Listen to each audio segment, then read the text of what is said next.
question. It's a little long question, so I'm just going to boil it down a little bit. What would your advice be to someone who co-parents in a dynamic like this? For example, I notice there's palatable tension in my body when interfacing with my son's father, and I don't feel like I have anything against him at this point, as I've resolved a lot of the psychology around the issues I had with him myself, and I'm left with the fact that I just don't know if being around his psychology as it is, it often doesn't feel good in my body or energy to be around him. Feels draining, and I feel a pull on my solar plexus. So I just have a separate life, don't ask or expect anything, be polite and respectful, but not try to mingle further, seems to be what I get about the situation.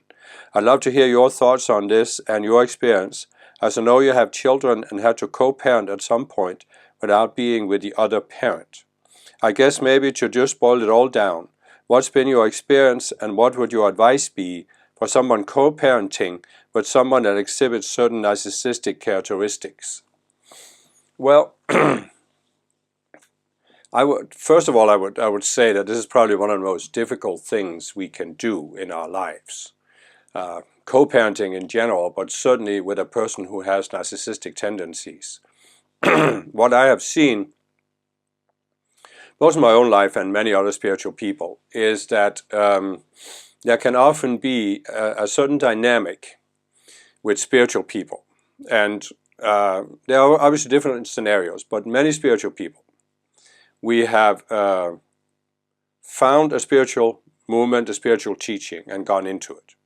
We may have had a relationship before, we may have started a relationship after, but then the relationship ends, and if there's children involved, it's possible that the ex-spouse now becomes, what do you want to say, hostile, or is trying to use the children to somehow get back at you.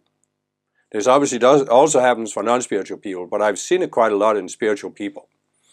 And I have experienced something similar in my own life, and quite frankly, I don't know that my reaction to it was particularly good.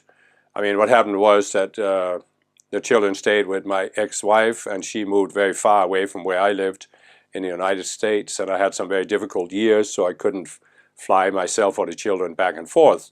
So I pretty much withdrew in the sense that rather than avoid any kind of confrontation, rather than avoid using the children in some kind of game with my ex-wife, I just refused to play the game that she wanted to play. And the drawback of that was the children felt that I didn't care about them, I neglected them, and so forth.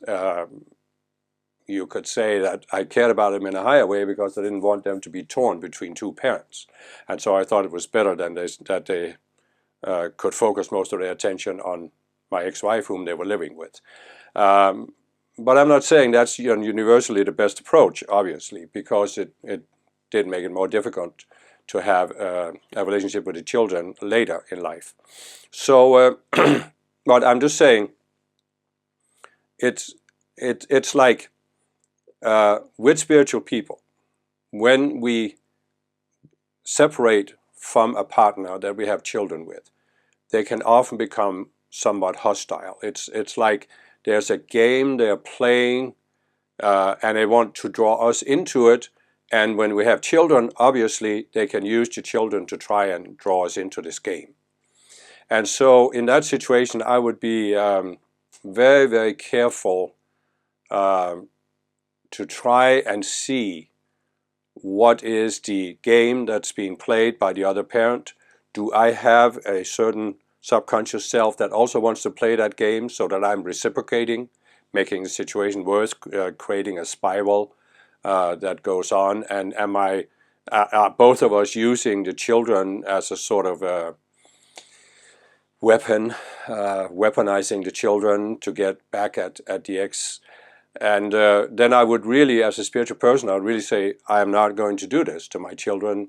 And if it necessitates me withdrawing or keeping a lower profile, then that's what I have to do in order to not perpetuate that karmic spiral. Now, I understand that the person here says that I don't have anything against him at this point, as I resolved a lot of the psychology around the issues I had with him or myself. Yes, but what I would say here is that when you have this strong a reaction, palatable tension in my body, and it often doesn't feel good in my body or energy to be around him, feels draining, and I feel a pull on my solar plexus. So then I would say that it sounds like you have resolved a lot of the what I would call normal psychology of interaction between people. And it sounds to me like there's something left that you haven't resolved, and that's why your body reacts that way. So I have a whole playlist called Avatar Psychology. And for anybody who is interested in this problem here, I would very strongly recommend that you watch that playlist. Because the idea of it is that back in the distant past, most of us who are spiritual people, we volunteered to come to Earth, to hold a spiritual balance for Earth, to help the Earth move forward, to help the Earth grow. And what I describe in the playlist is that we are often confronted by what I call fallen beings, which are narcissistic beings who only think about themselves. And they attempted to draw us into situations where we reacted to them, and we ended up feeling very bad about what we had done and coming down upon ourselves. And this gave us what I call the original birth trauma. That many of us have carried with us ever since, and it sort of really sets the parameters for how we interact with Earth and with other people. So what often happened in these situations was that we were drawn into some kind of conflict. We were fooled into some kind of conflict. We wanted to do the best we could to help, but the fallen beings fooled us, and there was some kind of situation where they were either cheating us, persecuting us, or judging us. Like it could be in a court of law, in a court of public opinion, whatever. But they often attempted to humiliate us in a very public way by making it seem like we had done this terrible thing or made this huge mistake. And to me, this kind of a strong bodily reaction, it sounds to me like you haven't quite resolved that birth trauma. And it could very well be, I'm not saying I know this for a fact, but it could very well be in situations like this, where your ex was the person who persecuted you and gave you that birth trauma and that original wound. I'm not saying thereby that your ex necessarily was a fallen being. It could be just that he was fooled by the fallen beings into being the judge. But definitely in the fallen consciousness. And so what I'm saying is that it sounds like there's some really a deep wound there that goes beyond what you would call normal psychology of interacting with other people. So there are tools for this. There's the book Healing Your Spiritual Traumas, and even if you have used that book, I would try and use it again and try and go deeper with this. There's also, for those who are new to this whole idea of avatars and birth trauma, I have a novel called My Lives with Lucifer, Satan, Hitler, and Jesus, which describes this dynamic in very great detail. And if you feel any of this resonates with you, I recommend you read that book, My Lives with Lucifer, Satan, Hitler, and Jesus. And because it describes this, that many avatars have gone through or being persecuted by the fallen beings. And it's given us very deep traumas that can take a long time to heal. So what I would say is that if you feel any of this resonates with you, I'm not just talking to the person who's asking the question, but if other people feel it, it's very likely that it's because this is your last or one of your last embodiments, and you chose to have a relationship with your ex-spouse deliberately because you wanted to overcome this. You wanted to overcome this in your psychology. And this means that I would say make it a goal of yours, not necessarily something you need to do in a very short period of time, but make it a long-term goal to come to a point where you can interact with your ex and there's no tension in your body whatsoever. And this will require you to use these tools, like the tools in Healing Your Spiritual Traumas, and specifically focus on this situation with your ex and see what comes to you as you use the tools. There's some meditations in the book that takes you back to past lifetimes, and seek to resolve it. And it needs to come to a point where, even though you might have a sense of what the person has done to you, you need to forgive that person completely.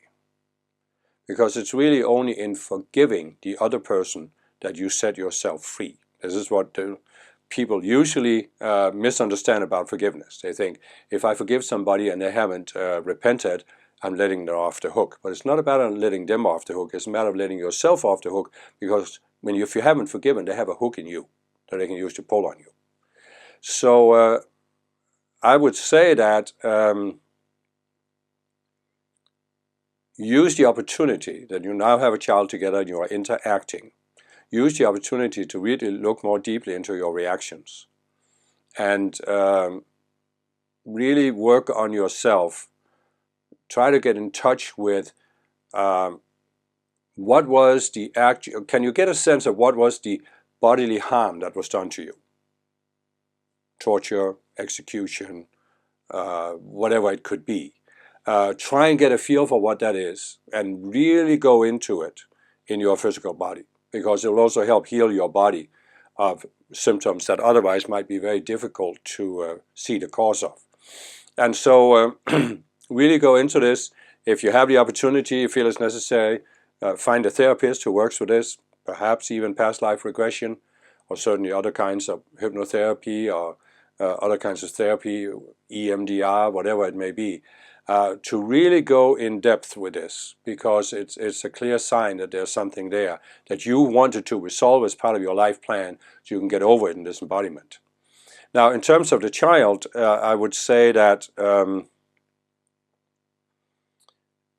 there can be a tendency, and I've seen this with spiritual people, where you have a child with a person who has narcissistic tendencies, and your gut reaction is to protect the child from the spouse as much as you can by keeping them apart.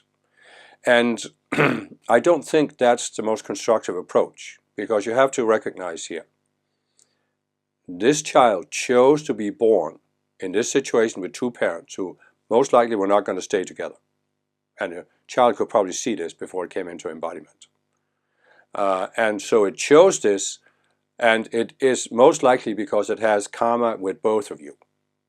It could be even that it has more karma with your ex, because maybe the ex has the most narcissistic personality, and the child wanted to resolve something with that.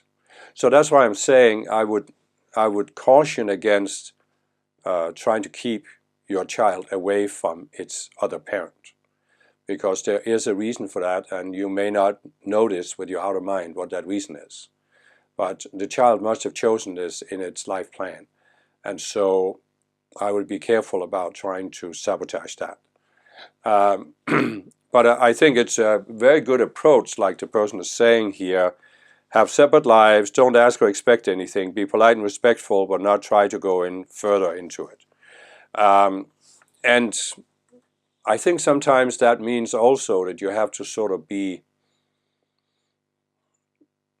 have to let go of your child to a certain degree and allow the child to have whatever relationship it needs to have with the other parent. As I said, you can't be overprotective there. And I know that's probably the hardest thing to do. But if it is hard for you to do, I think you need to look at, do you have some subconscious selves that where you haven't forgiven your ex, and you are, without realizing it, you're using the child as a way to carry on some kind of a game with your ex, where you're making the ex worse than he or she is. And therefore you're thinking, oh, it's so important that I protect my child from this terrible ex-spouse. But it's really just a game. It's some subconscious selves that you have, that you are projecting on your ex. And this keeps you trapped in a reactionary pattern with the ex. So you need to look at this and resolve it in yourself. And when you resolve it in yourself, you can, you first of all set yourself free. But you also set your ex-spouse and your child free to have whatever relationship they need to have. I'm not talking about if the ex is abusive of the child, but I'm talking about in any other ways, even psychologically somewhat manipulative. I'm still saying you need to allow the child to have this and then support your child, but not try to control it, not try to bias the child. Because what I've seen in many of these relationships is that the unresolved psychology of the parents, they try to use the child to bias the child against the other parent.